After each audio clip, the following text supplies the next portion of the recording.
തുഷാർ മത്സരിക്കുമോ എന്നത് വ്യക്തമാക്കാത്തതുകൊണ്ടാണ് പത്തനംതിട്ടയിലെ പ്രഖ്യാപനം മാറ്റിവെച്ചത്. തൃശൂരിൽ തുഷാർ മത്സരിച്ചില്ലെങ്കിൽ കെ സുരേന്ദ്രനെ മത്സരിപ്പിക്കാനാണ് ബിജെപി നേതൃത്വം ആലോചിക്കുന്നത്.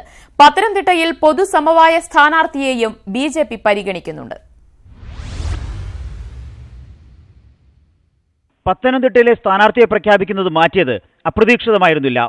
കുറഞ്ഞപക്ഷം ബിജെപി കേന്ദ്ര നേതാക്കൾ അവകാശപ്പെടുന്നത് അങ്ങനെയാണ്. പത്തനംതിട്ടയിൽ അവസാനം പരിഗണിച്ചത് 3 പേരെയാണ്.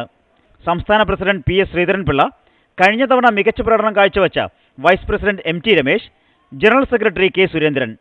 ഇതിൽ സുരേന്ദ്രൻ താൽപര്യം പ്രകടിപ്പിച്ചത് തൃശൂരിൽ മത്സരിക്കാനാണ്.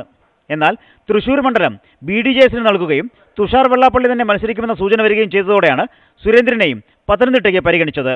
തുഷാർ മത്സരിക്കുമെന്ന സൂചന നൽകിയതല്ലാതെ ഇനിയും തീരുമാനം BJP കേന്ദ്ര നേതൃത്വത്തെ അറിയിച്ചിട്ടില്ല. ഈ സാഹചര്യത്തിലാണ് പത്തനംതിട്ടയിലെ പ്രഖ്യാപനം BJP നീട്ടിയത്. തുഷാർ മത്സരിക്കില്ലെങ്കിൽ തൃശൂരിൽ കെ സുരേന്ദ്രനെ മത്സരിപ്പിക്കും. അങ്ങനെ വന്നാൽ പി എസ് ശ്രീധരൻപിള്ള മാറി നിൽക്കുന്ന സാഹചര്യത്തിൽ MT രമേശിന് പത്തനംതിട്ടയിൽ നറുക്കു വീഴും.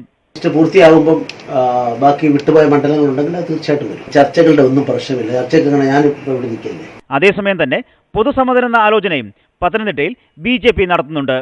എന്തായാലും പത്തനംതിട്ട സീറ്റിൽ സ്ഥാനാർത്ഥിയെ പ്രഖ്യാപിക്കാനാകാത്തത് BJPയുടെ സ്ഥാനാർത്ഥി പട്ടികയുടെ പകിട്ട് കുറച്ചു. ഉൾപാർട്ടി പോരാണ് കാരണമെന്ന വ്യാഖ്യാനത്തിന് ഇത് വഴിവെക്കുകയും ചെയ്തു. ശബരിമല വിഷയമടക്കം പത്തനംതിട്ടയിൽ BJPക്കുണ്ടായിരുന്ന അനുകൂല ഘടകത്തിൽ ഈ നീക്കം വിള്ളലുണ്ടാക്കിയിട്ടുണ്ട്. TJ Sreelal, election desk, news 18.